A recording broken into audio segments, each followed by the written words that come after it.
Welcome to Birmingham Groves High School. I'm Brad Fetters, joined once again by Nick Buckler, the 66th all-time meeting between our two Birmingham high schools, Groves and Seaholm. It doesn't get much better than this. The last week of the regular season, week number 9, temperatures in the mid-60s, Nick. We have a battle for Birmingham bragging rights. Oh, as we do. Step aside, Michigan, Ohio State. There's a rivalry for the last week of the season that rivals that, that's for sure. And let me tell you something, Grove's coming in very hungry, knowing that they likely need to have this game tonight to have a chance at next week's playoffs. Seaholm could end their season essentially if they win, and, well, both teams coming off of really very disappointing seasons last year, both playing a lot higher than expected this season. Birmingham Groves 5-3, as you mentioned. A win here tonight solidifies their playoff position. Right now, they are the 32nd ranked team in the state of Michigan. They are officially on the bubble. As for the Seaholm Maples, they are the number 2 team in the state of Michigan in terms of playoff points. They are securely in, and they are just playing for seeding in the playoffs. Birmingham Groves won the opening coin toss. They deferred to the second half, so Seaholm will have the opening possession of this football game. Maury Miller's got it teed up. Toe meets leather. We are underway. Kickoff. Drives the return man back to the 7, across the 20, up to the 25, the 30. Down the far sideline into Groves territory. A huge return by Bill Emerson. You need some fireworks. You got it on the opening play of the football game. We do have a flag, and it's going to go against the Maples, so this will negate a huge return. I mean, you still got to think that's momentum for Seaholm coming out. They know that they can do things like that, and they're going to hope that they can keep it rolling. Although this field position just got significantly worse. That flag was way back at the 20-yard line, so it is a holding penalty against the Maples. That will start their opening drive now inside the 10 at about the 9-yard line. They'll take over 1st and 10. Seaholm brings a 7-1 record on the season, 3-1 in divisional play, and Groves coming in at 5-3, 3-2 in OAA white competition. So they are really, I mean, obviously I say it every single time these schools get together. Rivalries, teams get up for these games as we have a handoff to the outside now. Little pitch to Emerson, good enough for a first down. He picked up about 14 yards there. Colton Kinney, the junior, going to make the start at quarterback, a name that we are very familiar with, as he seemingly has been the starter forever, only a junior. His veer offense for Seaholm nearly averaging 40 points per game. So power versus power, high-powered offense for Seaholm and a defense for Groves that's giving up just over 19 points per game. This time they're going to hand off. Nope, it's going to go to Emerson on the outside. Finally spun out of bounds along the far sidelines by Jackson Crane. So misdirection there, as always, out of this Veer offense. Got to pay close attention to who's getting the ball in the backfield. Yeah, you likely know it's going to be a run almost every time, and then they will fool you and drop a couple passes over the top. But you know it's going to be a run. You just got to make sure your ends are ready, pinching, but you got to leave your linebackers out high and kind of keep them secure, keep them to the sideline. But so far, they've got about 14 yards on each of the first 2 plays of the game. Here's a handoff. Oh, QB keeper. And Kinney bottled up right at the line of scrimmage. Jackson Crane, one of the first Falcons involved in the stop.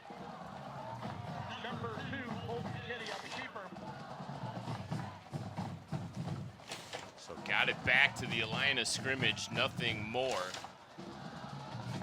Line to gain will be the 48th. Brings up a 2nd down and 10. Ben Diskin, the wideout at the very top of the formation. And it's Kinney again going nowhere. Whoa, boy.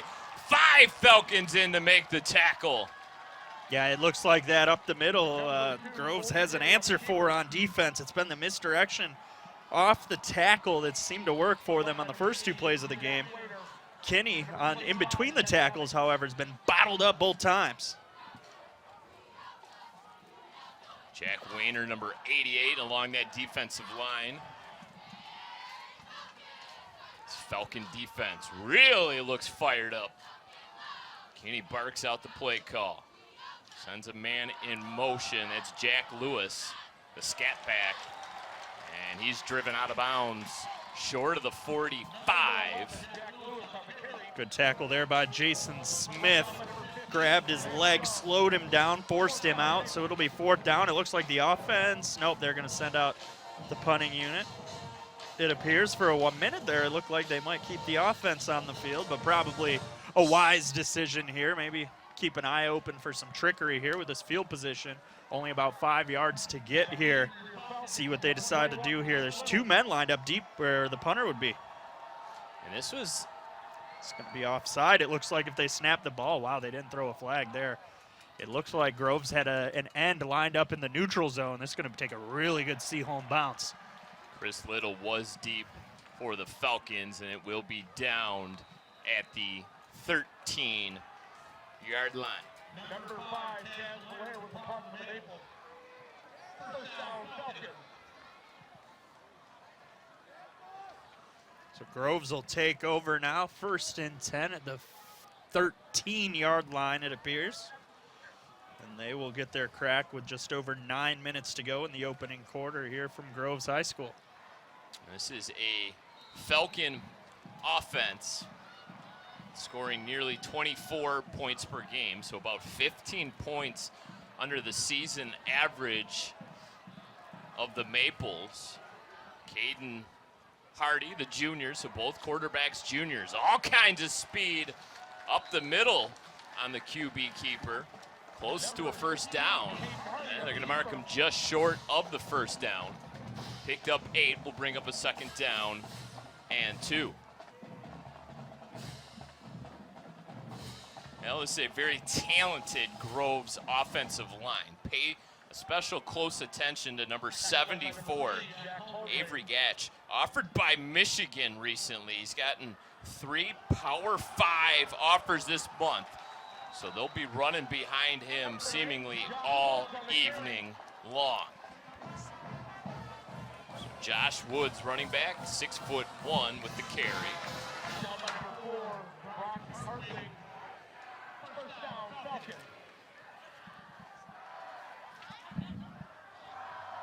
Get another look at that power run by Josh Woods. Yeah, really good, healthy runs there on 1st and 2nd down. We'll see if they want to mix it up or just if it ain't broke, don't fix it here. It looks like a pass play. It is. A little screen pass to the outside, caught by Chris Little. Picks up a handful. Now, I'll take 5 yards of play if you're the Groves offense. That gets you down the field, picks up 1st downs along the way. And can be effective to eat the clock as well. So that's a nice little chunk there on 1st down. And with that Veer offense, the effect of that is it's a very ball-controlled, time-consuming offense. So Seaholm's main goal, besides scoring points, is to chew up a lot of clock here tonight. Hardy looking over the middle. He's got a tight end across the 50 into Seaholm territory. It's a big target, number 88. Yeah, Jack Wayner just made himself big in the middle of the field, turned around after about 10 yards, and he was wide open. Just a real good control play. That one's almost a play where you know where you're going if you're the quarterback before the ball is snapped, because you know he's your security blanket, and he's going to be open streaking up the middle of that field. Eventually brought down by Kyle Robbins. New set of downs, 5 minutes gone by, opening quarter of play. So glad you decided to tune us in tonight. Groves and Seaholm scoreless.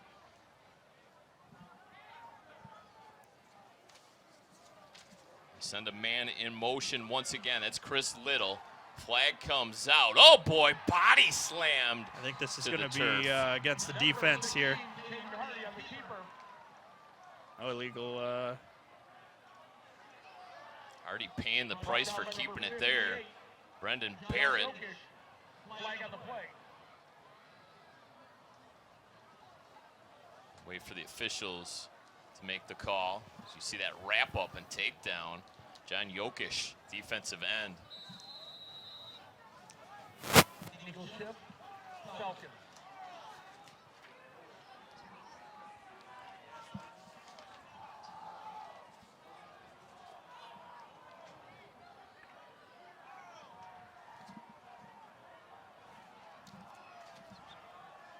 Four wide receivers set now for Caden Hardy. Barks out the signals, takes the shotgun snap. Going deep. He's going to throw a fade here, and it's overthrown.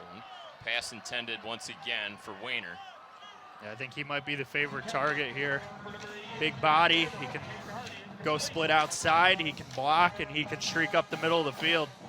We'll see if they keep having him run some streak routes up the outside there.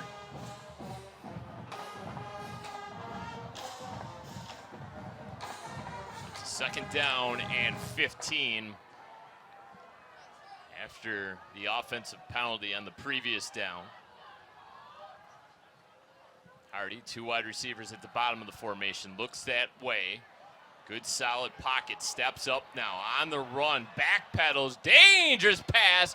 Wayner makes the one-handed catch, but he was out of bounds. Yeah, that was just really good coverage downfield by the Maples secondary. He had all day to throw that ball, stepped outside the pocket once it collapsed. And a pretty athletic play by Wayner to even make the one-handed catch, but he was out of bounds. Good coverage all the way around there by the Maples. Nice job by our BACB Sports crew. Right down on there top on the of that one, sidelines. yeah. They bring it right into your living Yeah. rooms. As Valaire in coverage. So third down and 15. The line to gain is the Maple 38.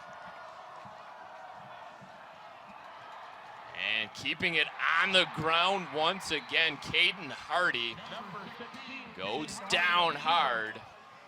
Holgrave and Hartwig in on the stop for the Maples. Yeah, that third down and 15 call looks like a run play that might just try to get you a chunk yardage play to potentially put you in the area where you could think about going for this one, but only able to get about two. That'll bring up fourth and quite a bit, so bring on the punting unit.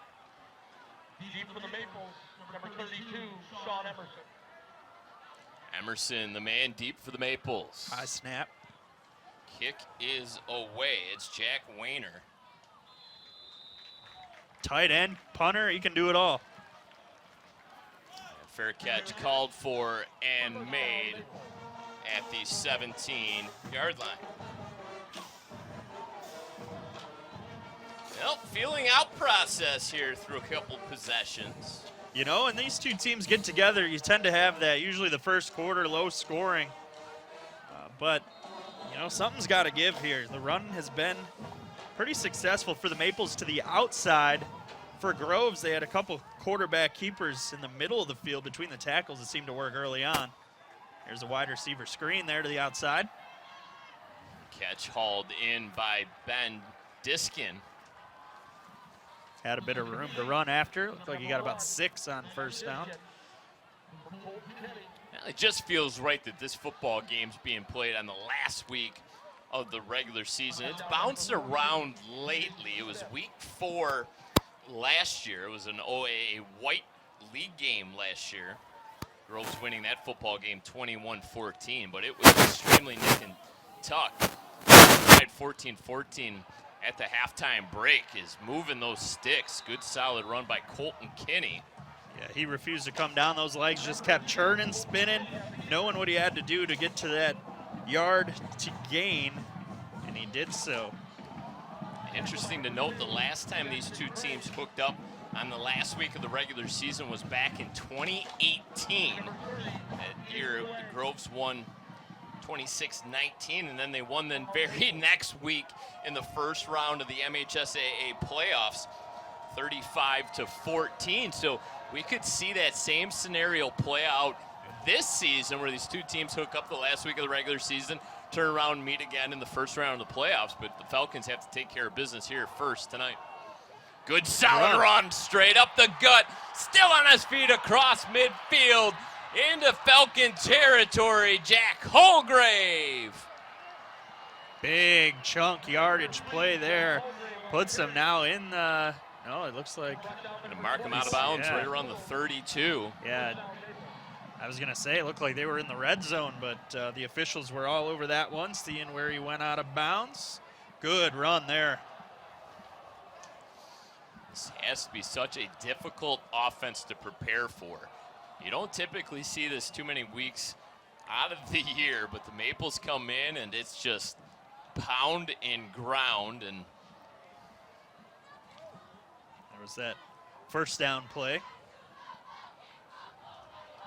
We'll send Emerson in motion, not fooling the Groves defense this time.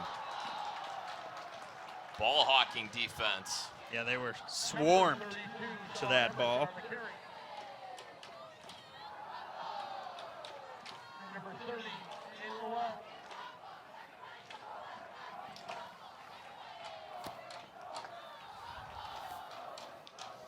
So second down and 13, 3-yard loss for Bill Emerson. I remember that 2018 game pretty well. I believe it was here, and it was cold that day, if I remember correctly. Little wide receiver screen at the bottom of the formation. Grant Welch driven down. Chris Little with the tackle. There's a lot of good sports on that night, including this game here.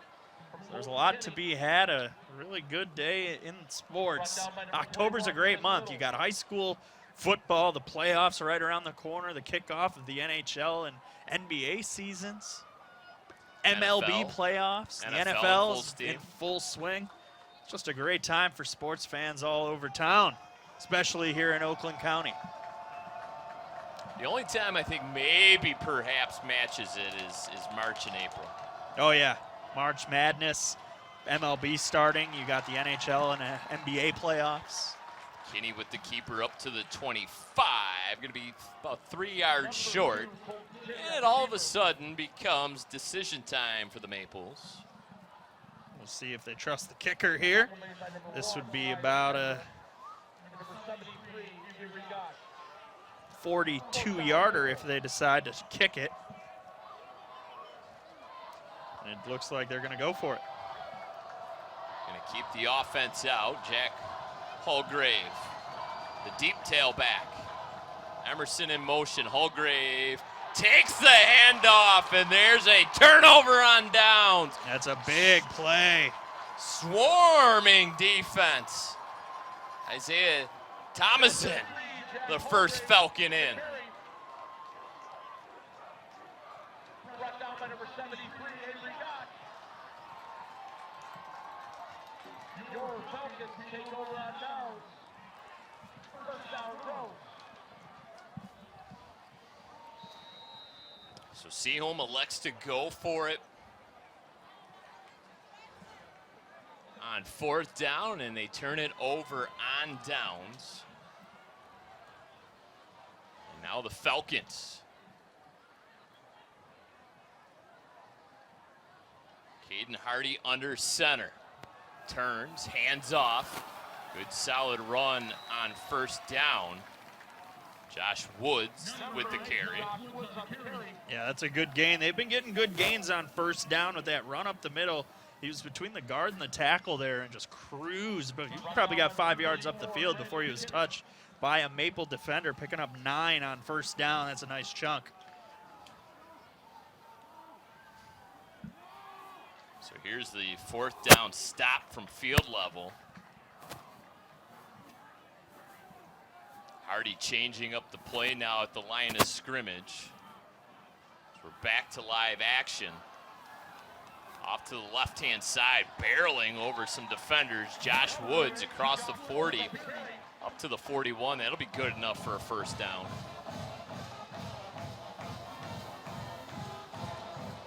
So nothing tricky, just old school style football here. Just off-tackle run there for Josh Woods. Yeah, he's taking guys down, running over him. knocked down one of the safeties there, and Jack Lewis. I formation now. Woods again, this time right tackle up to the 50-yard line. Another 9-yard gain on first down. Woods is got it going right now. Looks like we have an injured Falcon on the field. It's number 44. Is not on our roster, so. Brock Hartwig with the tackles. Kelly Salter going to take a look at number 44.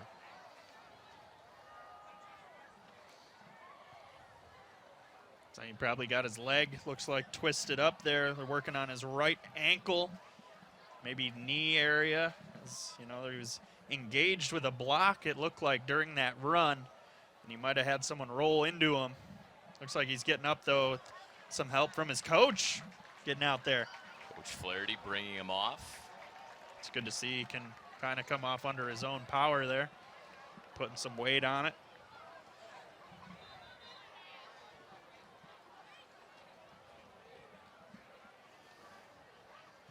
Head over to the sideline, and they will tend to that injury. 47 seconds remaining in the first quarter of play. Ball marked just short of the first down markers at the 50. Just keep handing Woods it to once Woods. again. Yeah. Why not, right? It's working. Yeah, he's not getting touched till he's at least 4 or 5 yards down the field. And he's not busting it outside. There's not much misdirection. He's just kind of going between that hole on the left side between the tackle and the guard, and it's wide open. These holes that these guys are putting there are there. And that's the opposite side of Avery Gach, who's on the other side, who you mentioned earlier has 5 Power 5 offers. He's on the right side of that offensive line. That time they went to the right side and picked up about 6 on first down. Woods knocking over Robbins. See the speed there and just the power. As that will do it for the first quarter of play. No score. Falcons on the drive. We'll take a quick break here on BACB Sports, but when we come back, the start of the second quarter of play. Don't go anywhere. They gave me Vicodin after my knee surgery. I didn't know it would be this addictive. I didn't know how far I'd go to get more. Opioid dependence can happen after just 5 days. Know the truth, spread the truth. Welcome back to Groves High School. No score. Falcons are second offensive possession of this football game. Caden Hardy in the offset eye. Gives to his tailback, Jillian Samuel this time. A little change of pace as they bring in Samuel, the 5'6" senior. Yeah, Jalen Samuel having a good run to the outside there. It's kind of a change of pace guy from Woods. After Woods had got him down this far, Samuel comes in, mixes it up, rumbles ahead for the first down. Majority of these plays have been on the ground. It's Samuel again, up to the 20-yard line. Yeah, he moves the sticks again, and he runs into the secondary, cutting through the holes. 13-yard gain on first down.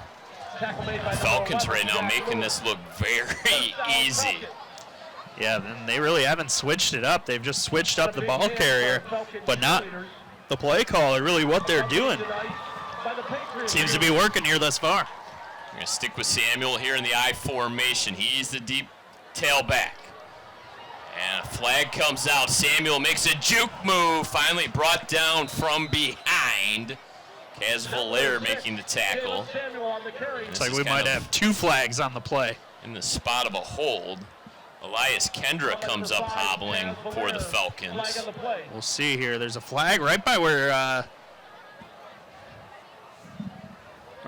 Holgrave was, who did not make the play. It looks like he got tangled up with Kendra. So I don't know if there was a hit there. There's 2 penalties, both holding against the offense. So one obviously will be accepted. You can't accept both of them. It looked like the first signal was perhaps a false start. Oh, was it? I apologize, folks.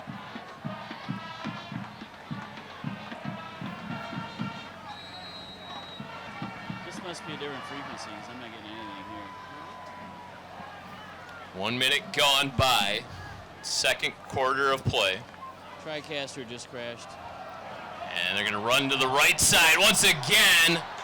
Woods makes a man miss inside the 15 down to the 14. So getting some of those chunk yards back. Whatever. Yeah, Josh, pretty successful running the football thus far here through about a quarter in a minute or so.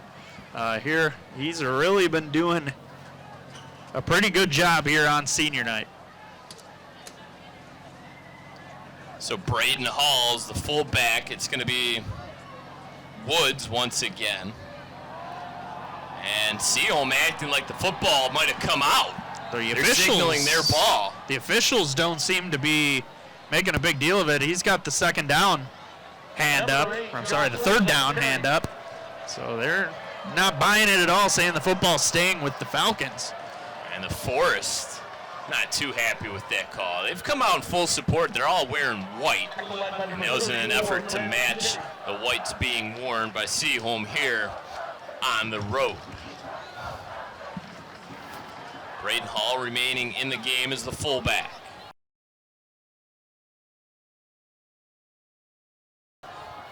Good block by him there, enough to get that first down. Rumbles inside the 5. That was a great there. Jackson Crane getting the carry. So multiple Falcons getting a here in the second quarter of play. Good to see Elias Kendra back in the game now. He just came back in after getting tangled up a few plays ago. He's back in for the Falcons. And this will go to Crane. Stuffed. Right into the teeth of that defense. Brings up a second down and goal to go from the 3-yard line. 8:55 remaining, opening half of play. Groves in desperate need of a victory here tonight in order to make the playoffs. Seaholm looking to play the spoiler on the road. Power formation ahead, over the goal line, and it's a Falcon touchdown. Josh Woods from 3 yards out gives the Falcons the early 6-0 lead. Kind of fitting that he's the one that gets him over the line. He basically got him down there. Little help from Jalen Samuel a couple plays, but Woods had a really nice drive, and he just puts that second effort after contact, sprawls his arms all the way out, extends over the goal line, and gets the Falcons in the end zone for the first score of the game, and they're on for the PAT.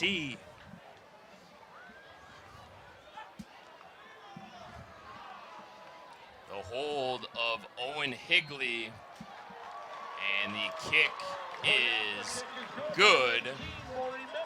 Maury Miller adds it on, and just like that, the Falcons lead it 7-0. The touchdown drive covers 72 yards.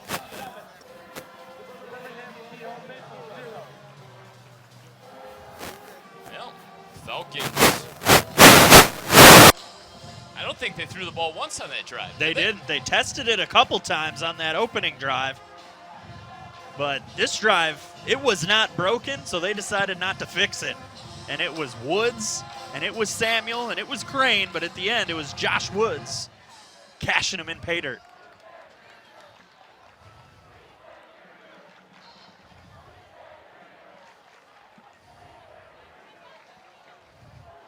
So now it's going to be this high-powered Seaholm offense that needs to respond. Well, I'd like to introduce the third member of our broadcast crew. That's Andy Aubrey, who's down on the sidelines with a very special guest.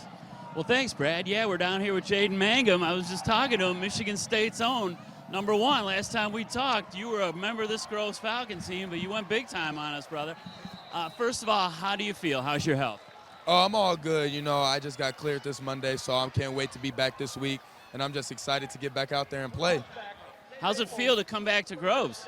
It feels great. You know, it's definitely a lot different than when I was here. So the whole entire environment is crazy. You know, we just got to get this win. They upgraded the stadium, the field, everything's new.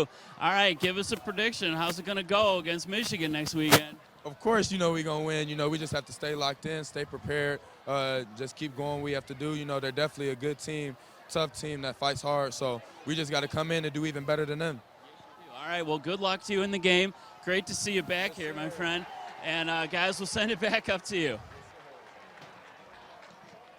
Birmingham's own Jaden Mangum. Big difference in that football game last year. Had a big touchdown grab in the Falcons' 21-14 victory. Yeah, he was a difference maker on the field for the Falcons, that's for sure. And he's just getting started in East Lansing. Best of luck to him and the Spartans next weekend. Best of luck to the Wolverines, too. I know you and I would rather see the Wolverines come out on top, but, we got some local flavor. So you got to root for Jaden as well. Yep, rooting. How about this? We're rooting for the individual rather than the team, as there's a big run by the Maples as they keep it on the ground with Jack Lewis. Always the big names. They find Andy Aubrey on the sideline. Well, that's it. He doesn't have to go seek out interviews. They find him. They find him and say, hey, could you get me on? And he says, I don't know what he says, but I got an idea. He says, I think I might be able to do that. That's right. That's right. And you did hear he did get cleared for activities. He had a scary-looking injury in their game against Ohio State as he took a shot to the jaw area and had to be helped out of that game as Kinney keeps it on the ground himself.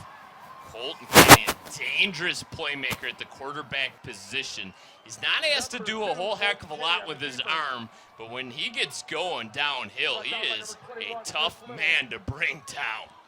Looks like he was taking a look at that left ankle or leg area. You see that the sock looks like by design he has the one short sock, but he was kind of over there talking on the sideline, looking down, but he appears to be okay. He's back under center here on first down. Leans in and keeps it himself. Falcons weren't fooled that time. He's a little slow to get up, looking for some help, but it looks like that was an option play that really didn't have a chance. He was looking to pitch that ball to his right, but his running back had already gone up the field and tried to pick a block up on the outside. And I think he might have had a pitch there if his running back was ready for it. Instead, it was a loss of a yard. So his team kind of hung him out to dry on that one. But he can make you pay in all aspects of his game.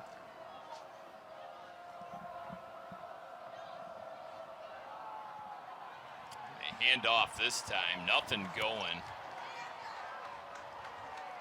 And we'll see if the Maples here on an obvious passing down will open up the playbook.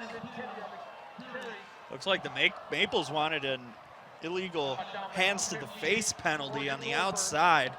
Looks like one of the defensive linemen got his hands all up in, I think it was the right tackle or tight end on the right side's face there as he was making a block. And they were pretty animated on that sideline, looking for a call or at least having the official keep their eyes on that interior action. That was Grandin Kinney there on second down, and they'll keep it on the ground. And third and long, Colton Kinney up near the 30. And he's slippery. The line to gain was the 28. Yeah, it looks like he was down at the line of scrimmage, and he just kind of bounced outside, slipped out of a couple tackles, hurtled up, and now it looks like it's fourth and a short 2 yards to go. The offense going to stay on the field for the Maples here to try to convert here on fourth down. They've already gone for it once and were not successful, and then the Falcons on the very next drive drove down and scored their opening touchdown. Under 5 minutes remaining in this first half of play. The mesh point. That was kind of a read option type play. I don't think he got it. He did not. Teddy Abbott, number 25, one of the first Falcons in. Falcon defense, they've been a bend but don't break thus far. They'll give you some yards, but when it comes down to crunch time, they've stood up to the challenge on both 4th and shorts and stopped this Maple offense, who really has been scoring a lot of points this year. This season, the Maples have scored 315 points coming in, as opposed to just 131 points given up. That's almost a plus 200. Not quite, but it's almost there. Coach Flaherty has to be thrilled at the start, not only defensively, but this offense as well, as they are picking up yards, moving the chains, keeping this high-powered offense off the football field. This is Josh Woods once again. Yeah, they're definitely riding high coming into this one. They picked up a big win last week against Berkeley, 56-7. And so they might still have some things flying high from that game. Seaholm, obviously, they were undefeated going into last week's matchup, but had their first loss of the season at the hands of Farmington, who they are tied with atop the OAA Blue, 39-21 last week. So I guess they'd rather have that first loss mid-season than in a rivalry game or in the postseason. So get it out of the way, see how the guys can bounce back after a loss against their rival at home, or I'm sorry, on the road against their rival. It's perhaps a little bit of a blessing in disguise, the fact that, you get that first loss out of the way. You don't have that hanging over your head, the undefeated season, the perfect record, the rivalry game. You drop that one, and then your full concentration can be on your rivals from Birmingham Groves. Yeah, definitely a lot to focus on if you're undefeated going in. Some more yards after contact here for the Falcons. Really some impressive running by Woods, and I think you hit the nail right on the head. He takes that initial pop, but he stays on his feet, legs churning, and he picks up a handful and turns this into a second down and manageable. We'll call it second down and 6 with 3:05 left to go, first half of play. Don't forget the Falcons will have the opening drive of the second half as well. So technically they could kind of turn this into a 2-for-1 situation. Yeah, they could, and I'm sure they'd love to do that. They're inside 3 minutes to go here in the half. They're starting to get into that. Oh, ball on the ground, but still loose. The Maples got it. Wow. Seaholm football. Woods leaned back to get it. And he comes up empty. Oh, what a turnover there. Yeah, that was a complete, shot in the foot by Josh Woods. He just let go of that football, was not touched. Let it go, fell what it looked like fell on it, but the ball squirted free and the Maples were there. That could be a huge momentum shift, just as we were talking about the Falcons with a 2-for-1 special getting into that range of scoring. Now the Maples have great field position here, and they could strike. It was Kyle Robbins with the recovery. Now they go to an option look, and Jackson Crane absolutely sniffed that out, and Kinney slow to get up. Oh, boy. You don't like to see that. Yeah, he's taken a few licks the last couple plays that he's kept the ball, and he's been slower and slower getting up each of the plays. They're going to keep him in. He is hobbling back to that dugout. That huddle. Jeez. Been watching too much playoff baseball. Dugout. Yikes. 2 wide receivers set. And there's the option flip. It goes to Emerson looking for the edge. Isn't going to find it. Good. Open field tackle. Teddy Abbott. Back-to-back drives. We call Teddy Abbott's name. Yeah, he's been all over the place for the defense. Abbott only a sophomore in that safety position. It's like Malachi Coleman coming off the field for Groves, holding his arm, number 7 on defense. Some serious discomfort. So it looks like his right elbow getting worked on the sideline. He came out after that play. There's that open field tackle by Abbott. That's the play that Coleman got injured on, so it must have been away from the ball because I didn't see him in on that tackle. He's still getting worked on the sideline. And now we're running on the field after the game. Thank you. So Seaholm, 3 offensive possessions, a punt, and 2 turnover on downs. Groves has had the football 3 times as well. Have sandwiched a touchdown in between a punt, and their most recent offensive possession was that fumble.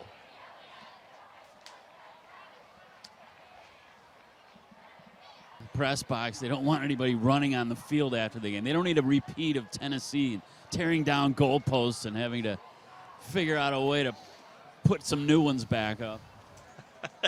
Yeah, that was quite a display down in Knoxville there over the weekend. But is there a nearest river that the fans could throw these uprights into? I'm not even sure. It's a long walk to Lake St. Clair. Yeah, right. Detroit River even. Second chance opportunity on the pitch. Kyle Robbins getting him really close to the first down. It all depends on the spot. And it's going to be a really good spot for the Maples. They'll give them the first down. So we got a timeout on the field called by the Maples.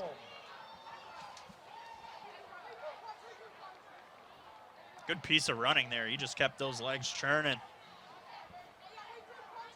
Braden Hall, Jackson Crane, 2 Falcons credited with the tackle. Falcon burgers.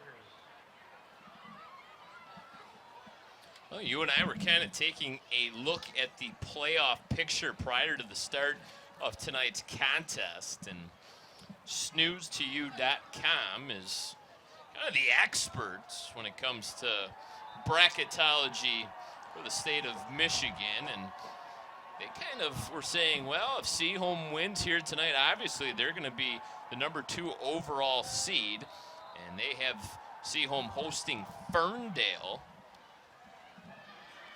And they also have Waterford, Mott, and Warren-Mott in that district. The region would also have Livonia, Franklin, Dearborn Heights, Crestwood, Temperance, Bedford, and Farmington rounding out that region. So Seaholm would avoid having to play De La Salle. Yeah, you don't have to play them if you don't have to. And a big hit, but a good run by Kinney. And he got hit sticks, and then he points for the first down to say, I'm all right, that's a first down. That was Jackson Crane absolutely lowering the lumber. And another timeout by the Maples. Timeout, Maples. That was quite the hit stick there. Take a look. gander, boom, take a seat, but watch him get up. He says first down. I'll let you know he said it. Just trust my word, folks. So that playoff scenario takes into account a Seaholm victory here tonight. And that's just based on the fact that Seaholm has more playoff points than the Falcons, therefore they were favored, quote unquote, in this football game. What do you think if this score holds and Groves wins? Did Snooze to You put out a scenario for that? Yeah, they sure did. If Groves were able to sneak into the playoffs, then you would more than likely have a first-round matchup between Seaholm and Groves. With Boy. Waterford Mott and Warren-Mott occupying the 2-3 game. Battle of Birmingham and a battle of the Motts. Emerson takes the pitch, driven out of bounds, so that will stop the clock. Number 32, Sean Emerson on the carry. Max Young making the tackle. Yeah, you just got to try to do your best clock management here if you're the Maples. If you're obviously running the ball, when do you go over the top? Do you save that for the second half? But, minute 3 left to go in the first half. Keep it to the sideline or possibly pop one over the top.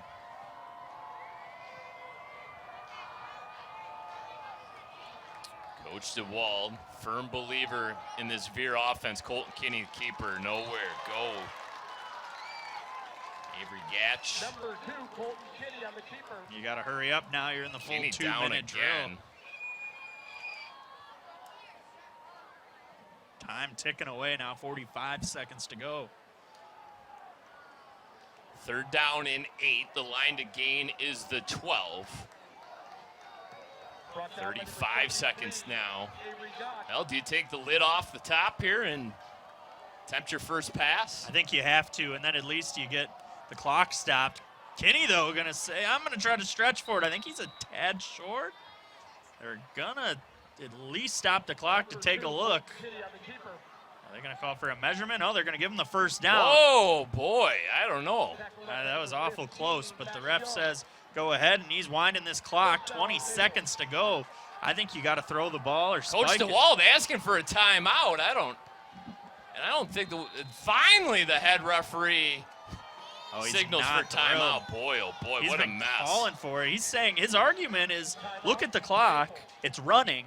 The official wound the clock to run it before the chain's set. And by rule, you have to wait till the markers get set before you can run the clock. But as soon as he marked first down, the head official wound it and the clock started. So there should be about 21 seconds to go, but instead there's 10. Huge break there for the Falcons. Before they could see Coach DeWalt screaming for the timeout, when really he thought he didn't need to call one because he thought he had a few more seconds to spare.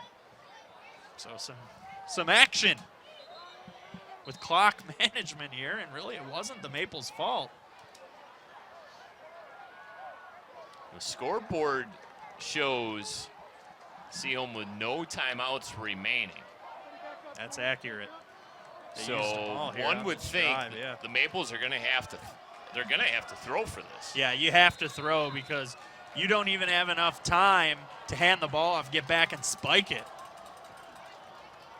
Yep, And here Kenny they go. will throw for it. Flushed out of the pocket, throws across the middle as a receiver wide open for the touchdown. That's Ben Diskin. Oh, wow, he got wide open on that play right across the middle of the field. He cut at the hash, and he was just beat his defender wide open, and Kenny throws a dime right in there. Take another look here. He rolls to his left, sees him, delivers a strike. And that is a Diskin and a Maple touchdown now. And we'll have Langford on for the PAT. And before the kick, it looks like we had a stoppage. Timeout was called by the Falcons. Timeout, Falcons. So Wesley Billings, sophomore kicker, going to try to ice him here for this extra point.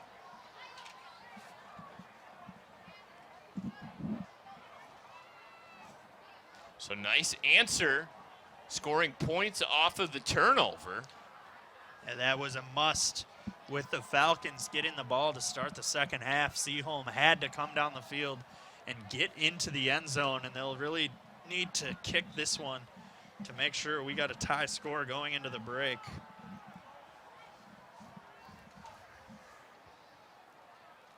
I like to see him open up the playbook a little bit, even though it was out of necessity. I like when they throw one over the top, really catches people off guard, and I think it still might have caught the Falcons off guard by the looks, how open Diskin was in the end zone. Kick appears to be right down the middle. And it is. PAT is good with 3 seconds remaining in the first half of play. Tied up at 7 apiece. We went into halftime last year tied at 14. Script feels awfully similar. Tied tonight 7 all. I still think there's a little feeling out process going on. Obviously, Josh Wood's going to wish he could have that turnover back, as it was just kind of unaided. He just dropped that ball as he was running up the middle, wasn't touched, and then had a chance to fall on it, and it looked like he did, but the ball squirted free, and the Maples took over and marched right down the field to tie this game.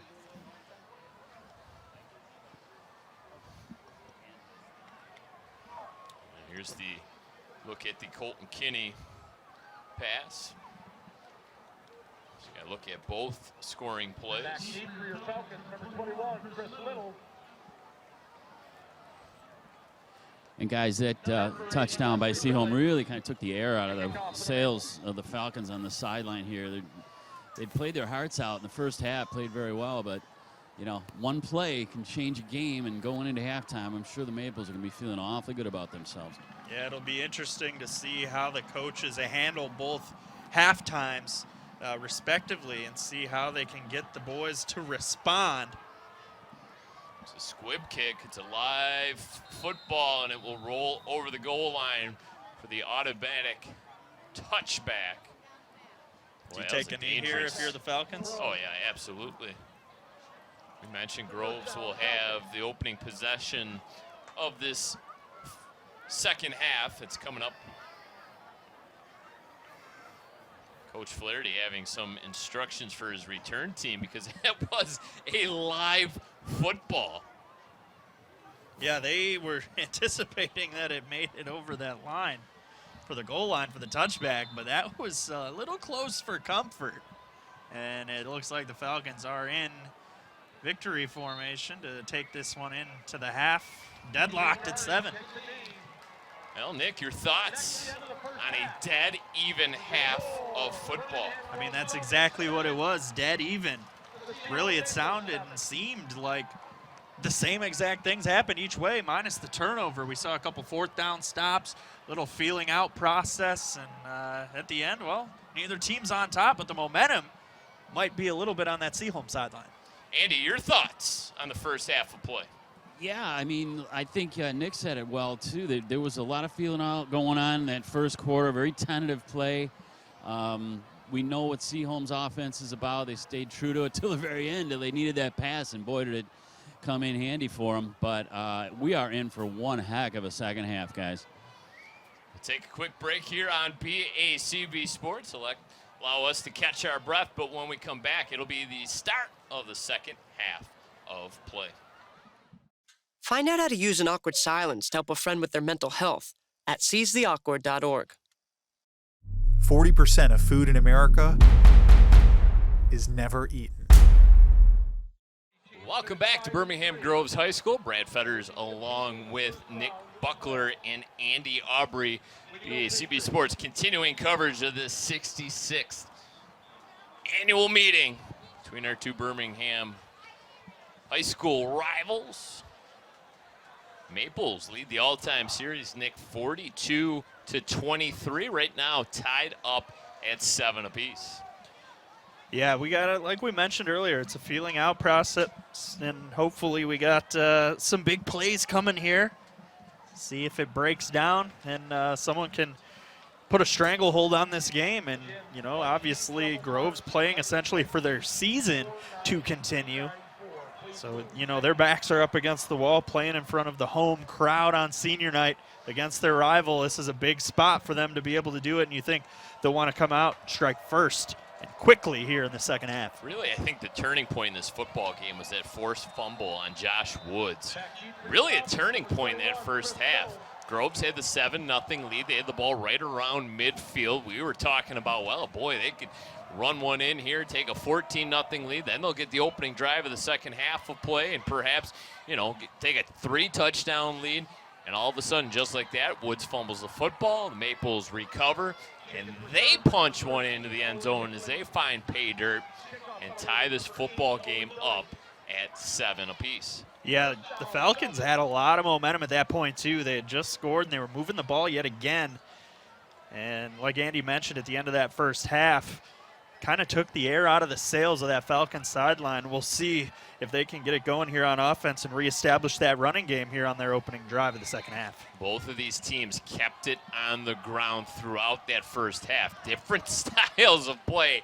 Obviously, Groves a more conventional style of offense, as they will go to the ground on first down once again. Woods, look out, Woods across the 40 up to midfield, applies the stiff arm, finally driven out of bounds by Emerson, but not before a fabulous gain of about 25 on first down. I think the Maples might have gotten away with a little extracurricular too. There is, look like Bill Emerson in pursuit. He had him kind of in his grasp, as you'll see, and he gives him a little fling well after onto the sideline here as he just there, that little fling. Falcons wanted a flag, didn't get one. Maybe if he goes to the ground, they throw that flag, but instead it's just a huge run by Woods on first down for the Falcons. Woods again over the right side, dragging down defender. Shoestring tackle made by Jack Lewis. Just huge chunks that Woods really did that entire first half. And really, he was untouched on that fumble, so that play, too, could have been a big chunk play had he held onto the ball. But on that first down run, it looked like the Maples were trying to strip that ball. So they're onto something now as Woods will check out and Samuel will check in as the change of pace running back. Or the outside the tackles kind of runner. Yeah, it looks like Woods might have blown a tire as he's going to fix his cleat. You never saw somebody try and put a shoe on any faster. He's doing his best. He's already got it back on. Yeah. A little offset eye.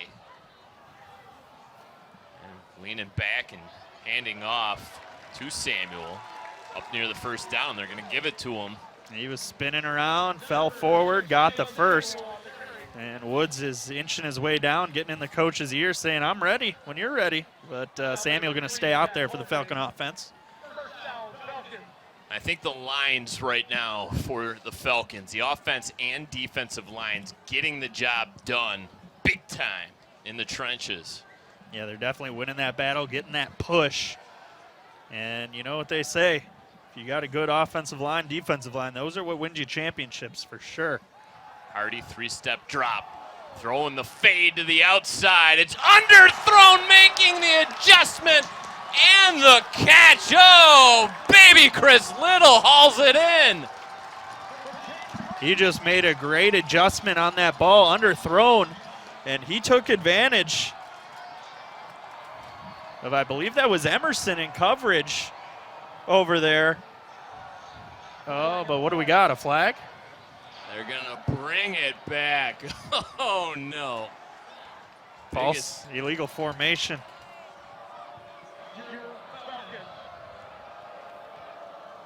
Get another look at it. As you see, he just kind of plays it the right way. I was going to say, to the naked eye, it appeared maybe the defender wasn't looking at the ball, and that's why he was able to make the play, but they both were looking at it, and he still came down with it. Unfortunately called back due to the illegal formation call as a short gain on first down for the Falcons.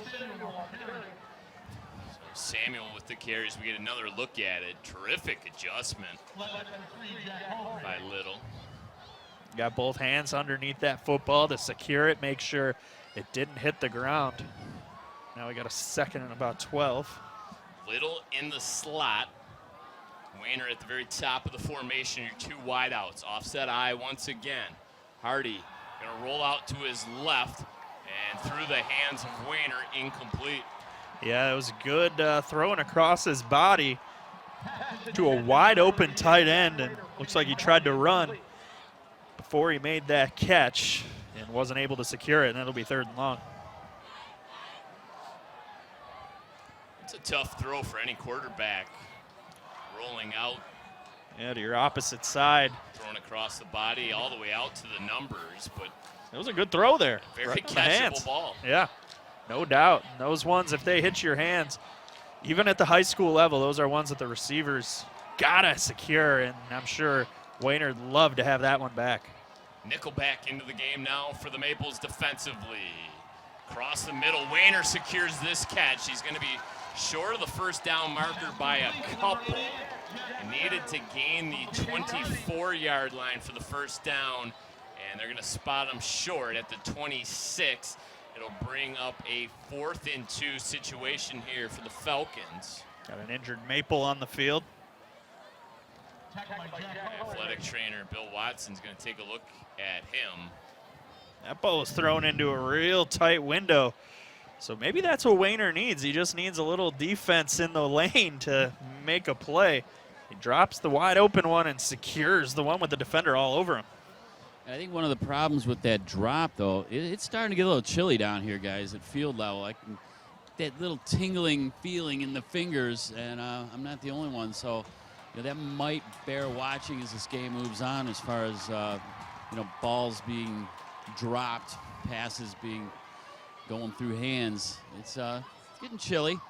Still a nice night for high school football game on a Friday in Michigan, that's for sure. Especially in week 9. Oh, yeah. Especially with how this week has gone with the 30-degree temperatures. Yeah, it was snowing, you know, so. Yesterday. Right. Yeah. So as you can see, Jack Holgrave back up on his feet and kind of hustled over to the sideline. Falcons wasting no time going for it here on 4th down. They're going to give to Woods. He's going to fall forward, and he's going to pick up the 1st down. Yeah, really a no-brainer there to go for it on 4th and 1.5 when you got Woods, who was really just getting 3 yards before contact. He was lined up as the fullback on that play, and they give it to him, and he just really still not really touched. He just kind of took a couple hard steps and dove forward and make sure he got that 1st down. Jackson Crane now.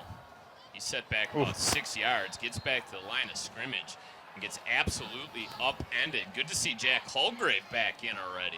Yeah, So great. he only took a play off. Yeah, he was maybe got the wind knocked out of him or a little stinger. Good to see him back, and there was a great play there by the Maples defense. Make that shoestring tackle. Chris Little, the extra wide receiver, checking back into this football game.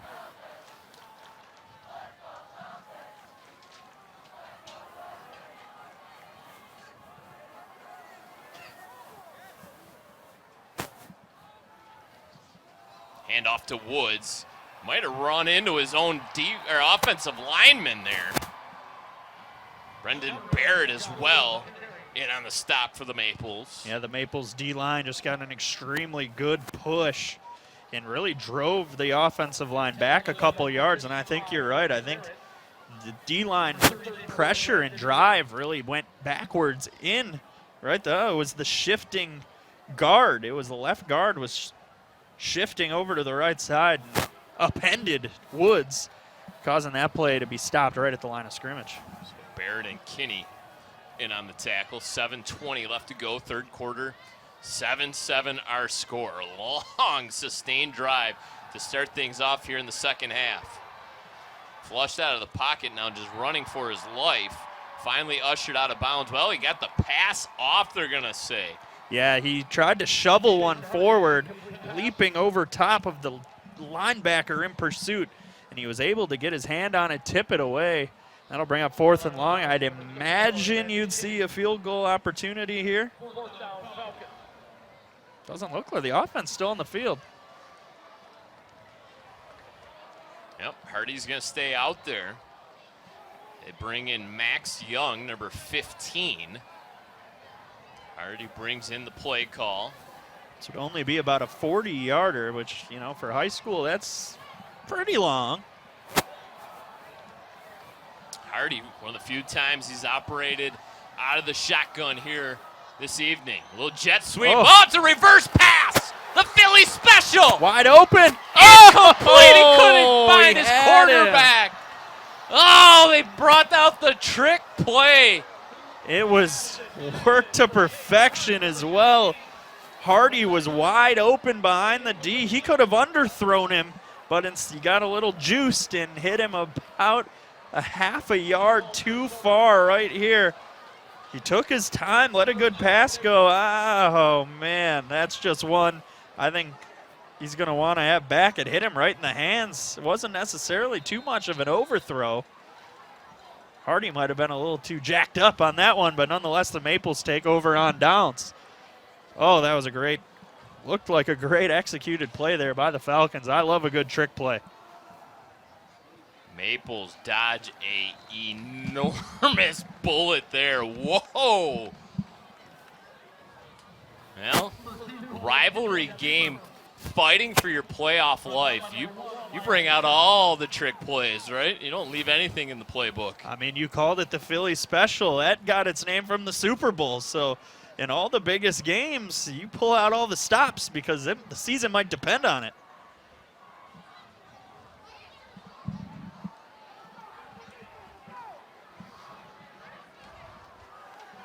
Second down and 9.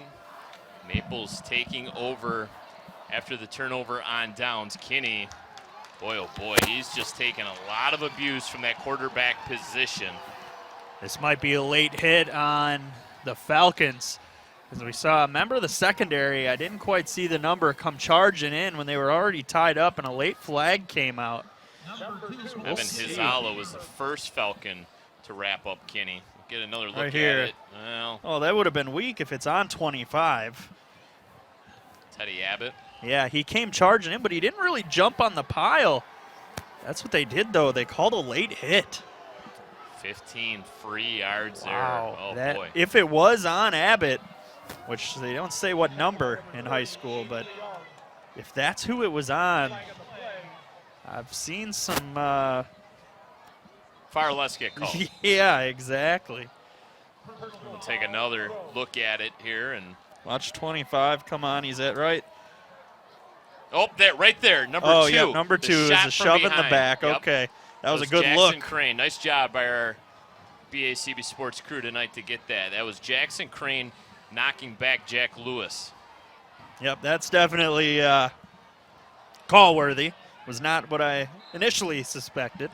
Good gain on first down. Pick up a 4 once again by the QB, Colton Kinney. Greg Black making sure all the right buttons get pushed tonight. He's directing tonight's production.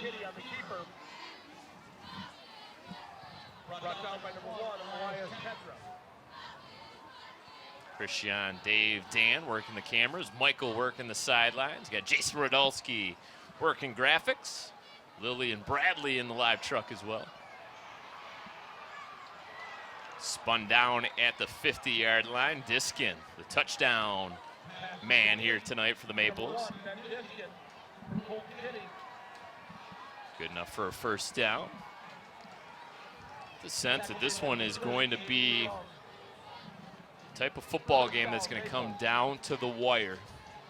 Love a game that comes down to that last possession, especially with playoff implications.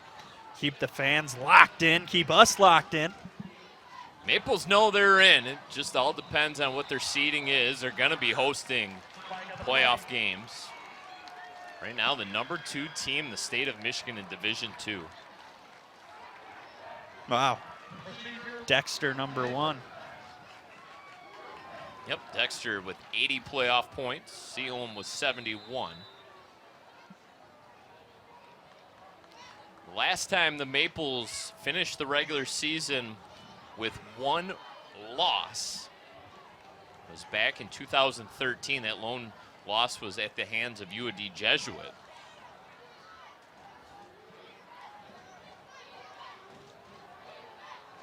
Missed the playoffs last season. You talked about it at the very top of the broadcast, that 1-8 record, one of the most improved football teams in the state of Michigan. That was the first time they missed the playoffs since 2017. Yeah, it was not a good year for football fans in the city of Birmingham. 3 combined wins between these two schools, so a great turnaround for both programs to, one, punch their ticket already to the playoffs, the other hoping to do so tonight. Yeah, Groves went 2-7 last year. They started out 0-3 and really couldn't right the ship. And that was their first season missing the playoffs in quite some time as well. Ooh, big hit there on Kinney. Falcons had made the playoffs the previous 8 seasons. A little bit of a one-sided rivalry as of late. Talked about the Maples leading the all-time series 42-23. A lot of those victories occurring in the 90s and the early 2000s. And the Falcons have really kind of sort of turned the tide in this rivalry series as Groves has won 8 of the last 10. Kinney going to pitch it. Falcon Brandon defense. Kinney nowhere to go. Yeah, they're up for the challenge here, that's for sure. They'll bring up 4th and long. You'd expect to see the Maple punt unit come out, and I believe they are. Going to play that field position game. Yep, try to hem them back deep inside the 20 and make them travel the length of the field. 2:30 to go here in the 3rd quarter. The Maples have still only thrown 1 pass this evening, and it was a completion for a touchdown. Colton Kinney to Ben Diskin. Oh, almost blocked. Wow, what a kind of a weird play there, as that punt was nearly blocked. He almost kicked it right into the defender in his face, and it only went about 10 yards, maybe 12. And it was Bryce Lattimore that fell on it at the 42-yard line. Maybe they were hoping it would hit him, and He went with the kind of a rugby-style kick, and if you remember last season's game between these two schools, Seaholm had all kinds of punting issues. And they gave Groves terrific field position throughout that football game. And that was really kind of a difference. I mean, you got to feel like you could just throw anyone from that soccer team out there and say, hey, just kick this as high and as far as you can. I mean, they got a team full of guys that have been kicking their whole lives. Why can't you find one and stick them out there and have them get the ball off the ground? Seaholm's got a really good soccer team as well. They suffered only one loss this season. That was to Grove. And Seaholm just captured a district title as well. So you might as well get one of your district champion soccer players out there. Throw the varsity letter for football on his jacket and call it a day. Groves has their tight end kicking. Right. Jack Wayner. Remember the game the Lions had Sue kick that extra point and hit the upright and they lost in overtime? Yeah. Woods along the left side. I think Sue might be better than some of the kickers the Lions have tried out recently. Yeah, it's not an ideal situation. I don't know how an NFL team goes through 10 kickers in a span of 3 years. Hard to believe. Special teams, though, man, it's the third facet of a football game. Offense, defense, and special teams. You got to be clicking on all three in order to be a really good football team. Well, luckily for us fans of Detroit, we don't have to worry about that. We're not a real good football team, but that's why we got two Birmingham schools that play are. action fake. And able to escape the sack. Oh, boy, this is going to be a disaster. This ain't going to get to the line of scrimmage. That's got to be a grounding, right? Yeah, it should be a grounding. It looked like that's not even where his trajectory of his arm was, so it was like the ball might have slipped out of his hands based on where that ball ended up. But I think that's going to be an intentional grounding. It is. The official throws the flag. Yeah, that pass has to get, well, you're right. It slid out of his hand. But that pass has to get back to the line of scrimmage. It was about 6 yards short where it went out of bounds. So this is essentially like a sack. A loss of 20 from where he let the ball go. It's another 10 yards from that and a loss of down. So 51 seconds to go here in this third quarter. So it'll be Emerson back. He's going to put his heels on his 45-yard line. And as we mentioned, Jack Wayner, the big tight end, going to punt this football away for the Falcons. His first punt was not bad. It had a really good bounce. Play clock down to 10. Gets the punt away, and it is a boomer. Emerson calls for the fair catch and makes it at the 42-yard line. It's a boomer, huh? What are you calling me? It wasn't directed at you. We know the only boomer on this staff right now is Andy Aubrey. That's right. Yeah, right. He just says, yeah, right. Uh-huh. Do you think he knows what it means? I'll tell you, though, I'm trying to figure out which side has the momentum. I mean, as far as they're just both hanging around, you know, and you just feel like at any moment there's going to be a big play, and that's going to win the game. Well, Falcons nearly had one on that trick play. Yeah, they were, I think, I mean, it might have been a tad overthrown, but it still hit Hardy in the hands. Oh, what a That's play. a busted play. Nothing going there. Aiden Wan. Yeah, he slid right through the line before that ball was even handed off. Could this stop here defensively be the momentum needed for the Falcons? We thought that it would have been on that last drive. But, man, this is still, I don't know if it's a feeling out process anymore, as we're just about done with the third quarter. Well, it doesn't seem like Seaholm's even going to run a final play. Let me ask you a question. See if Seaholm takes a snap here. They got about 8-second difference between the play clock and the game clock, and they will take it into the third quarter. Here's your question. I'm going to let you think about it. I as will. we take a break here on BACB Sports. Think about this question. Give me your answer when we come back. When do the Maples open things up and throw the football? Obviously, the run's not working right now. When do they go to the pass? Think about it. We'll be right back here on BACB Sports. Once there was a boy who did the same thing again and again. One day, he was told he had autism. He got help and slowly learned how to live with it better. Early intervention can make a lifetime of difference. Learn the signs at autismspeaks.org. Welcome back. Nearly set to go fourth quarter play. Let's quickly go down to Andy Aubrey, who's alongside Birmingham Groves Athletic Director Tom Flynn. Yeah, thanks, Brad. We are here with Tom. And first of all, congratulations, Tom, on an outstanding job you guys did. The construction of the bleachers, the buildings, and all that. Bring us up to speed on how everything else is going with the building projects. So the project is coming along great. The first thing is we got the bleachers finished last year. So now we're moving into concession stand. We opened that up game 2. So concession stand bathrooms fully operational. Ticket booth and the locker rooms are now operational. Those were operational week 8, which was last week. And so we're fully operational there.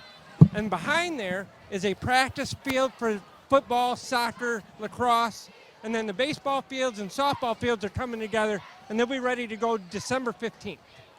Okay. And when do the luxury suites get built? December 15th. And that's where you'll have all of your, luxurious palatial. Luxurious suites for you guys. Yep, 2 new press boxes, one on baseball and softball. Well, that's going to be great, and we love the scoreboard, so congratulations to you. We were able to talk to Aaron Frank. They got their own projects going on down there, but kudos for an outstanding job to you guys. All right? Appreciate it. Thank you, and thanks to the community for passing the bond and doing all of this work with us.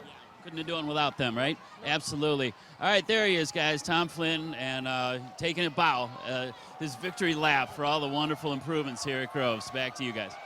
All right, thank you so much, Tom and Andy. I wonder if we can perhaps get Andy's name put on those luxury boxes. I think a nice donation from his trust could do the trick, right? Ooh, good solid run there. Good enough for a first down. Said that the baseball fields will be ready for December 15th. Yeah, opening day, right? December 15th. Right. Yeah, can't wait to call that one. Let's, I'll meet you there, not? First pitch will be a snowball, I think. Yeah, right. Oh, man. So I thought about your question. That was Grandin Kinney, by the way, for picking up the first down. You asked me when. When do the Maples open it up and start throwing? I'm going to say they don't. Really? I think they're going to stick with this veer and hope that they can wind this clock down and get points on the board. There's the pitch. Yeah, I agree with you, Nick. I think, their game is what we're seeing, and it is sort of one-dimensional as it feels at times. It's what they do best. It's what's gotten them where they are with their 7 wins this year. What was it Bo Schembechler used to say? 3 things can happen when you throw the ball, and 2 of them are bad. So you might want to just go for what you know, and they might just end up wearing down this Groves defense in the end and, pushing one in. But we're going to find out here in the next 10 minutes and 15 seconds. Well, I'm not suggesting they go away from the veer. I'm asking you when they're going to throw their second pass of the football game. I'm going to stick with never. I think the only reason they had one was because of the clock issue. I think they wouldn't have even thrown it on that drive if there wasn't more than or less than 5 seconds left like there was at the end of that first half. But, hey, they're 1 for 1. You think they just hang their hat and say, hey, our quarterback had his maximum QBR. 1 completion, 1 touchdown. 100% completion. Exactly. I mean, even Army and Navy at least throw the ball 7 or 8 times per game. You got to keep a defense honest. Falcons slow to get a defensive player off, and now they're going to take a defensive timeout. Coach Flaherty furious right now. As that was Malachi Coleman that was slow to get off. Yeah, he's still throwing his hands around. He's lucky to have a headset still after that. He made sure to rip that off real fast. I wonder if that's why he wears the visor. Just slide that headset off nice and easily. So let's go back to the first half of play. The one pass that we saw Colton Kinney throw was an absolute dime, right on the money to a wide open Ben Diskin. That's why I'm saying Throw the football, man. I love a good pass. I want to see a trick play again. I think they should try the Grove special, the Beverly Hills special instead of the Philly special. It'll work again. I think it will. Who would expect it twice in the same game? Not me, not anyone in this venue. Do it. Should I call down there like blindside? Run the dang ball. In this case, it's throw it. So it's a 3rd and 7 coming up for the Maples. Falcon faithful in attendance in front of us, starting to make some noise. There it is! Pass Cha-ching! to the outside, and it's Diskin once again. Another first down. 9 yards on the pitch and catch. Guys, I got to get going now. I was wrong. I got to go take a lap. Yeah, me too. Well, it was a safe pass, so, you know, give him credit for that. It was. He's 2 for 2 on the day. Look at this.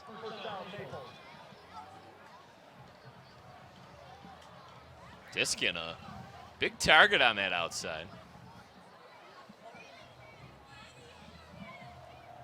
Kinney's going to pitch it. That was dangerous, but he got, oh! Jack Lewis, look out, Lewis, hauled down from behind inside the 10-yard line. Maples knocking on the door. Number 11, Jack Lewis on the carry. Wearing him down. Now the defense might be thinking about that pass a little bit more, especially when you sprinkle one in. In the recent history, you think, okay, they're not doing it just because the clock tells them they need to. Just kind of makes you think, and that was a dangerous pitch. Almost went the other way. Instead, it's a huge gain. And Kinney's going to keep it himself. Took a beating there.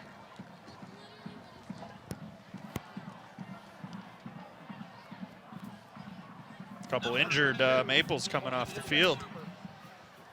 2nd down and goal to go. The 7-yard line. Well, Falcons now need a big defensive stop. Clock just continues to run down. It's the enemy currently of Groves. 8:15 remaining. Kinney under center. Groves sneaks up, shows a little bit of a blitz from the outside. Jackson Crane comes in late to clean things up. So if you're the Maples here and you get, is this 4-down territory or do you attempt a chip shot field goal? I think you got to get points any way you can. Wesley Billings, the field goal kicker. This would be essentially an extra point attempt, although if they don't center this football, it would be on the left hash, which makes things a little bit more complicated. But once again, we'll see what the Maples do here on 3rd and goal to go from the 5-yard line. They fake the pitch. They're going to throw for it. Flag down on the field. Touchdown, Maples. I think this might be coming back. Yep, holding on the offense. Take the points off the board. Grant oh, boy. Welch with the touchdown reception.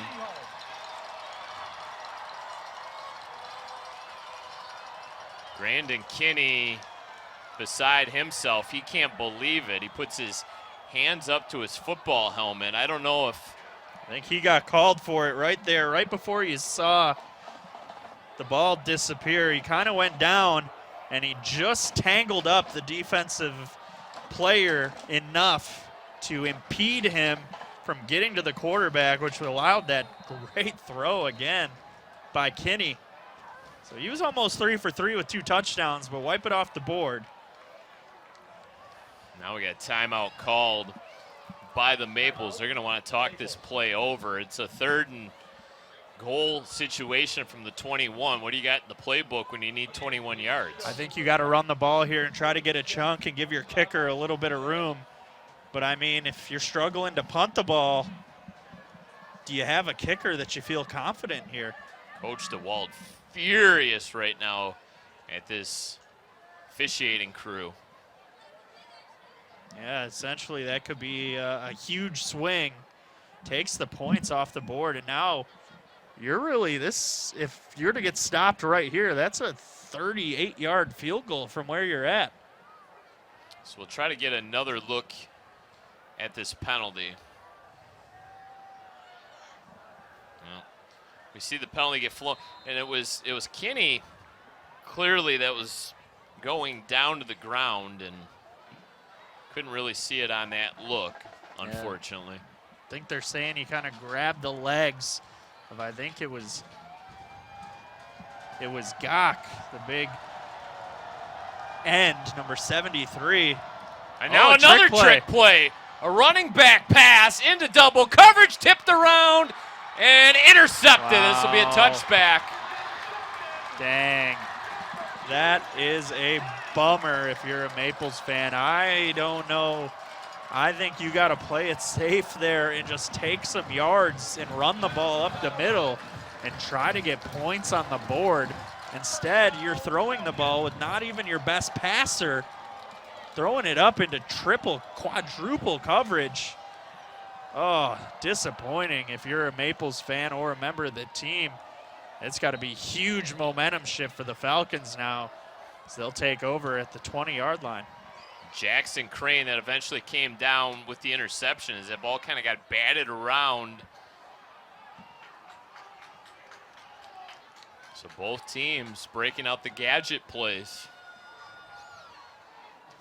Hardy back to work, leading this offense. Woods straight ahead. All kinds of steam up near the 35-yard line.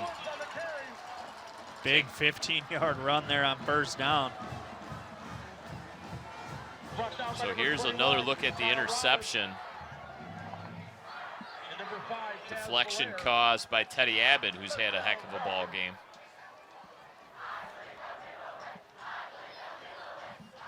Under 7 minutes left to go. So you asked for another trick play. You got it. I did. It's just definitely not, I'm sure, the outcome that the Maples wanted. Woods behind his fullback, bottled up right around the line of scrimmage. Well, Maples thought they had the go-ahead touchdown. It gets negated via the holding call on one of the running backs. Man, still just, you got to do whatever you can if you're on that defense to try to make that play to get a little bit of momentum back and keep the Falcons off the board. Yep. Knew the Falcons had to make a defensive stop. Maples had the ball on the 3-yard line and couldn't cash it in. This time it's Samuel, the right edge. Going to be a few yards short of the first down marker, so it'll bring up a 3rd and short.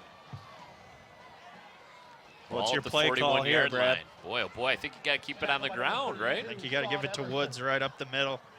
Let him just try to eat some tackles there and carry some bodies with him. Just put helmet on helmet, get that lead blocker, and run behind your fullback. Yep, he is in the backfield in the offset eye. They're going to send a man in motion. That's Kendra over to the right side. They're going to run behind Kendra. It's Woods across the 45, up near midfield. Oh, boy. Bread and butter. That's it, all right. Go to the old reliable.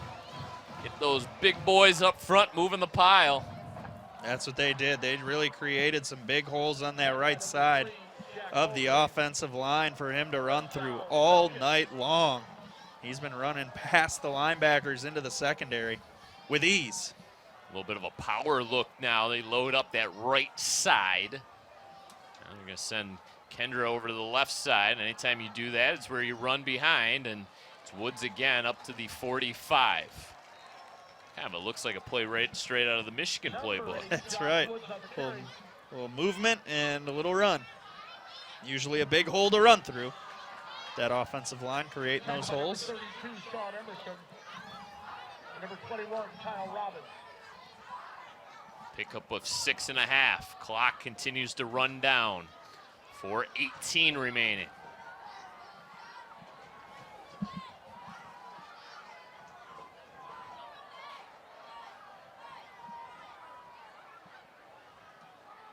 Woods. Tailback. Play clock down to 8. Woods going to try the left side this time. Twist, turns. Another first down. Number 8, Josh Woods on the carry. Just keep feeding them.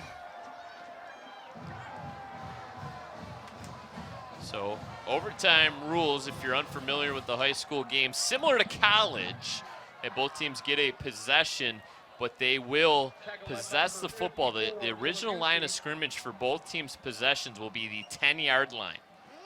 So a little goal-to-go action on the possession. First down, Falcons.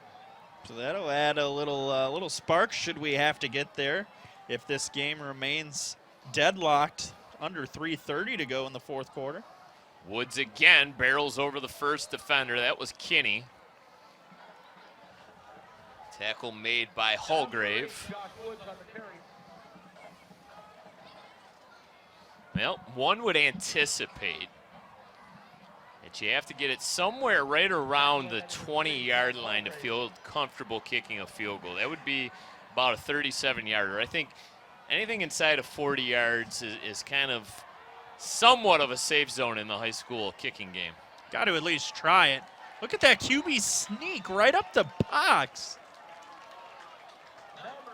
Enough for the first down. So he got 8 yards on a QB sneak right up the middle, and I don't think they necessarily were trying to get 8 yards. They were just trying to make it third manageable. Instead, they're picking up the first down.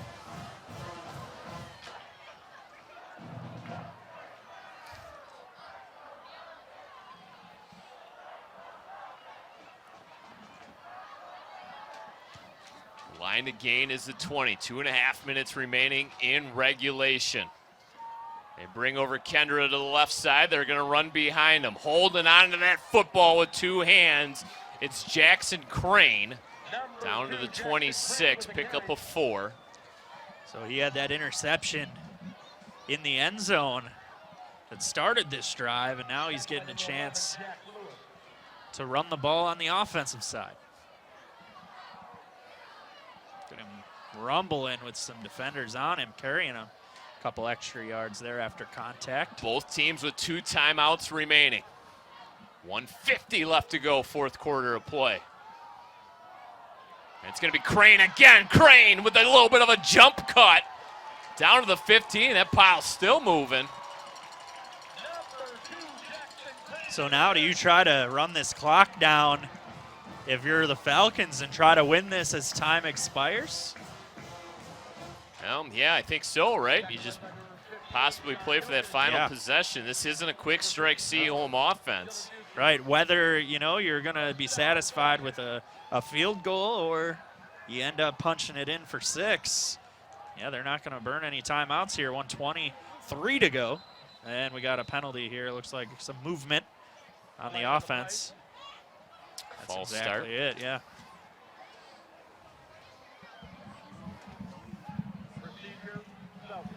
So we had some extra time in our water polo coverage not too long ago. Could we have some extra time again? Some free football? Free football. Free football on a Friday night?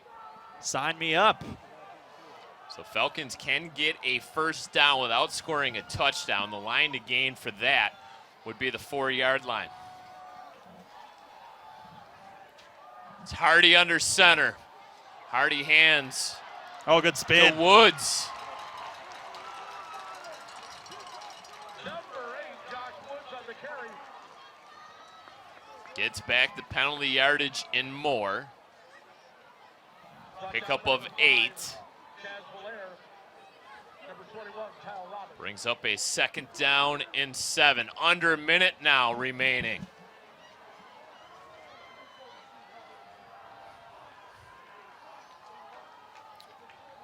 Straight up I formation. Woods tripped up. Good tackle. Tackle made by Hallgrave. Surprised the Maples aren't taking a timeout. Now the clock does stop, and it'll be the Falcons that call the timeout. Yeah, talk their play over here as they had 2 plays in a row kind of stall. They might, let Woods catch his breath a little bit, but at the same time, you're letting the defense catch theirs. Well, one would anticipate that this will simply be a sort of dive play up the middle. Yep. In case you don't pick up the first down, you center the football for a potential go-ahead field goal.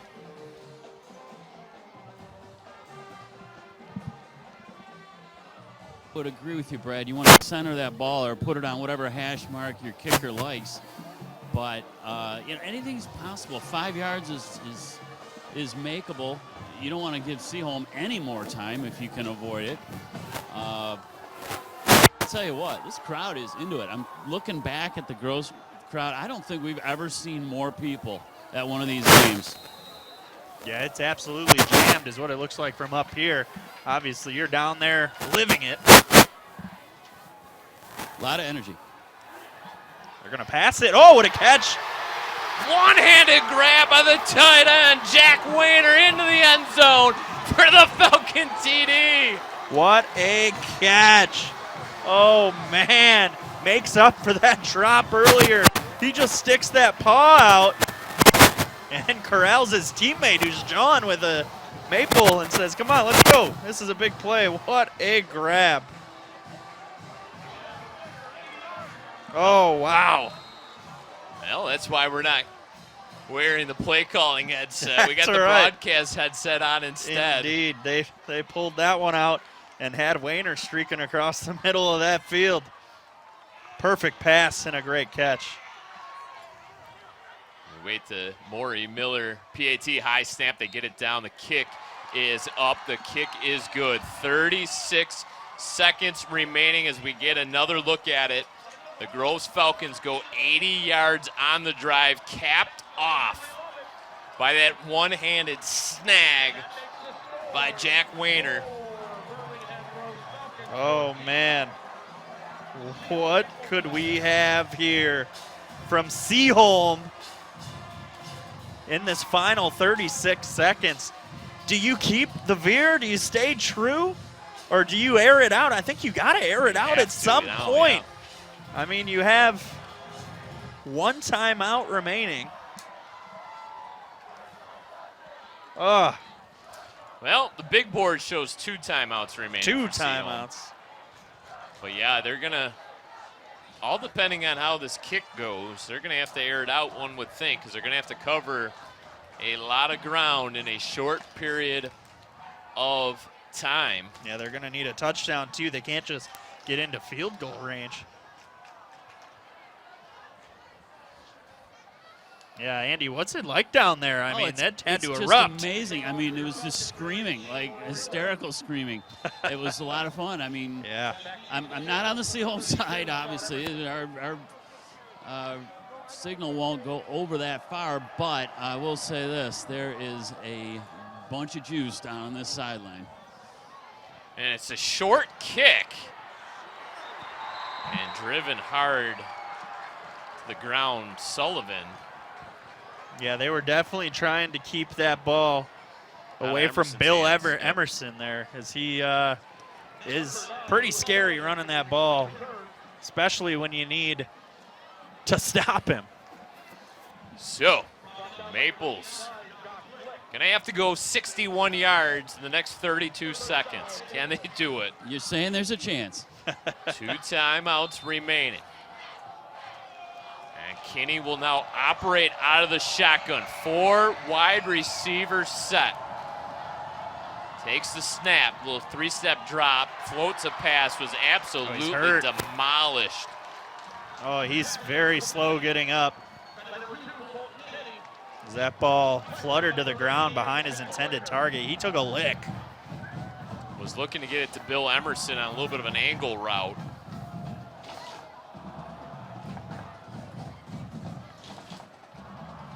.29 seconds now remaining. Kinney will slowly bring the play call in.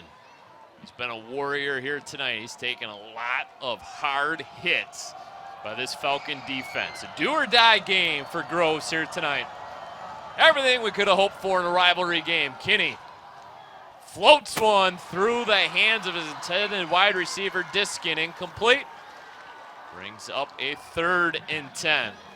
Through the hands, seconds. Yeah, through the hands of his intended target and off the helmet of a defender.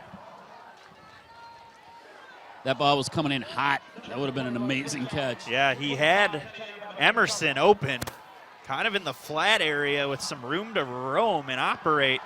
He was locked in on his target the whole time and fired that one in there. Avery Gatch, the middle of that defensive line, just offered by Michigan. Received 3 Power 5 offers this month. He's asking the home crowd to make some noise, and we'll get a timeout called. This will give the Maples opportunity to talk things over. Yeah, they were making some noise, that's for sure. And I'm sure they'll do it again right before this ball is snapped. Getting that home field advantage cooking.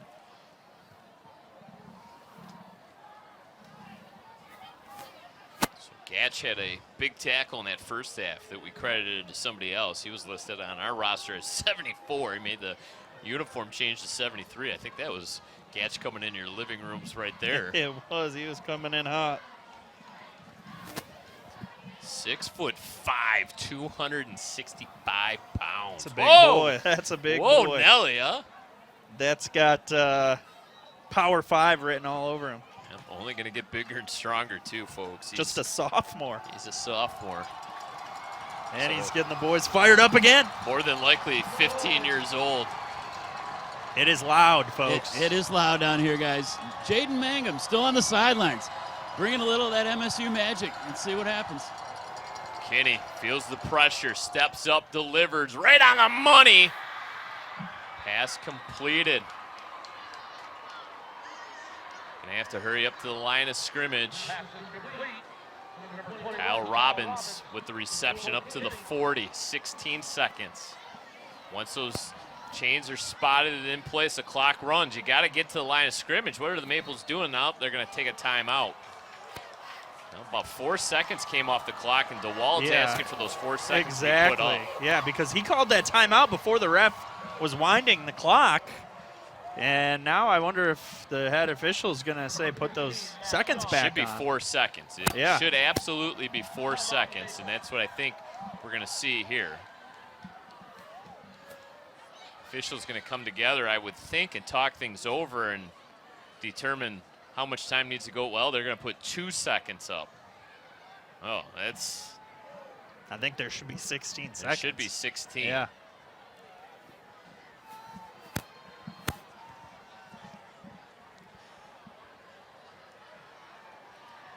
And now they do put 16 up. All right. See, look at that. Nice job by the officiating crew. Nice job by everybody in the press box. And us. And, well, okay, a little pat on the back for us as well. So here we go. 16 seconds remaining. Maples with the football. Kinney steps up once again, throws on the run. What a catch! And he finds his favorite target, Diskin. Now they got to hurry up and get it to the line and probably spike it. 10 seconds remaining. Oh, I thought that was intercepted and it got through.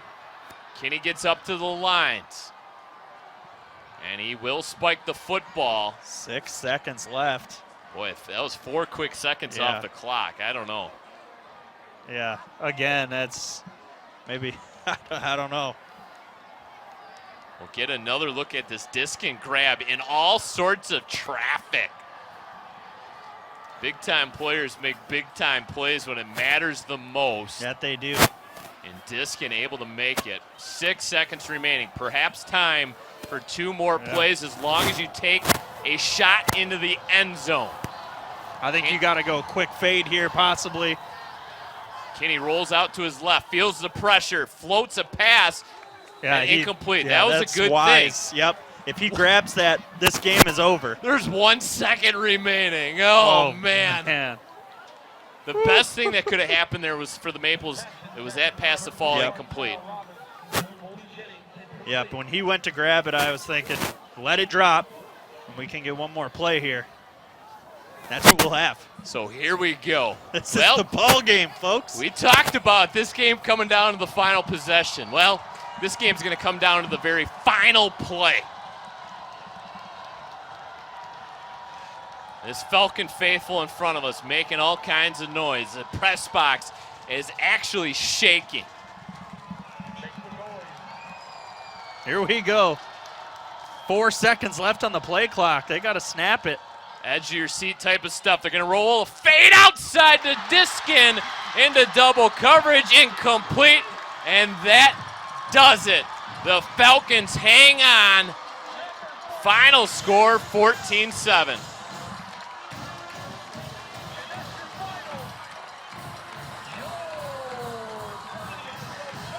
Oh, wow, what an ending to that one. Really kept us on the edge of our chairs. Everyone in here's chairs. Did you hear the eruption when that pass flew incomplete? I think he would have liked to throw that a little bit more to the outside shoulder, left it in, made it a tough play. Nonetheless, this one will go down in history, folks, and Groves has likely punched their ticket to the postseason, and we may have a rematch of this very game next week in the MHSAA first round playoffs. Oh, man. We definitely got our money's worth here tonight, folks. Oh, baby. These two teams always seemingly deliver, and it came down to the final play, and a little bit of a botch snap. Kenny had to go up and get it, brought it down, threw a fade to the back corner of the end zone, and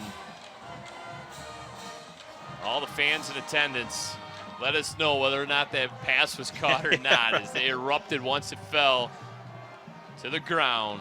They're not going anywhere either. They're sticking around, taking this one in.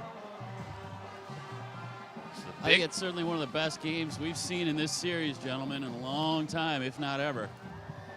That's for sure. Two ball control offenses chewed up a lot of clock, and it was a pass play to Jack Wayner that was the game-winning touchdown. Caden Hardy to Jack Wayner, and the Falcons punch their ticket to the postseason. 14-7 victors here tonight in the last game of the regular season. Well, let's take a break here on BACB Sports. When we come back, it'll be our post-game coverage, including our interview with the player of the game. Tell the guesstimator who's coming to dinner, and it'll tell you how much to make. Try it at SaveTheFood.com. Welcome back one final time to Birmingham Groves High School. What a ball game here in Week 9. Final score, Falcons 14, Seaholm Maples 7. Nick, quite the effort there on that final offensive drive for the Groves Falcons. It was Jack Wayner that comes away with the touchdown. It was. What a one-handed grab by him, too, on that last drive of the game. And I believe Andy is standing by with Jack Wayner, and he is our BACB Sports player of the game. Andy? Thanks, Nick. Yeah, I am here with Jack Wayner, and the star of the game, man. How does it feel to beat your rival? Feels amazing. I mean, we've been working up to this all season, and I think this is a game where, you know, we showed what we can be, but we're not done yet, and we still got more games to come. Yeah, you guys punch your ticket to the playoffs. That's going to be fun now. Take us through the winning play, which was a one-handed grab by you right down here in the corner of the end zone. How did that play out for you? Yeah, I mean, I was just making a play. I've been dropping passes all week, and I just had to recover from that and, like, keep my head up, and I just made a play there. Yeah, well, if you were going to recover, that was a pretty good time to do it, Jack. So let's not get into predictions, but what kind of boost does this give your team heading into the most important part of the season now? I mean, yeah, it's a big boost, and, I mean, we're just happy to be in the playoffs. Right. Yeah. I mean, a good season overall, and this puts a nice little cherry on the top of the whole thing. So, you know, we don't want to take too much of your time. You got a lot of interviews, Jack. I mean, state champs over there, they want to talk to them. The Oakland Press, everybody's here. So congratulations on an outstanding win. And Coach Flaherty's going to have all smiles on his face in the workout room this week. And best of luck to you guys moving forward. Who knows? You might even see them again at some point down the road, right? Yeah. Okay, well, take care of yourself, and we'll wrap it up from down here. Send it back to Brad and Nick to roll us out of here. Well, I think our BACB Sports crew did a heck of a job during that replay package. Did you see? I don't know if you happened to see. Jack Wayner also made a touchdown-saving tackle inside the 10-yard line. Seaholm was about to score, and that was right there. Nice job by our crew. Look at this game. Yep. That's potentially a game-saving tackle. That is a touchdown, essentially, by Lewis there for the Maples, and he hauls him down and just wraps him up, and that's what you're taught, tackling 101, and a lot of people go for the big hit or the one-arm grab. He literally wraps up the waist and the legs of Lewis and does not let go. And essentially, that was the drive that stalled out and turned into an interception, and they came back down and scored that game-winning touchdown. He caught the game-winning touchdown. Groves improves to 6-3 overall. Seaholm Maples fall to 7-2, and now the waiting game happens. 48 hours from now, we will know exactly where these two teams and who these two teams will be playing in the first round of the playoffs, and it's not too far out of the equation that these two teams could meet each other again in the first round of districts, and that game will be played at Seaholm if that should occur. A senior night win here for the Falcons on their home field. Final score 14-7. Well, I'd like to take this opportunity to thank our hardworking crew. Sideline reporter Andy Aubrey, Nick Buckler, man, it was a pleasure to work with you as always. And for the rest of our crew, including our director, Greg Black, I'm Brad Fetters, saying goodnight. One final time from Birmingham Groves High School. Once again, our final score, the Groves Falcons 14, the Seaholm Maples 7. This has been a production of the Birmingham Area Cable Board.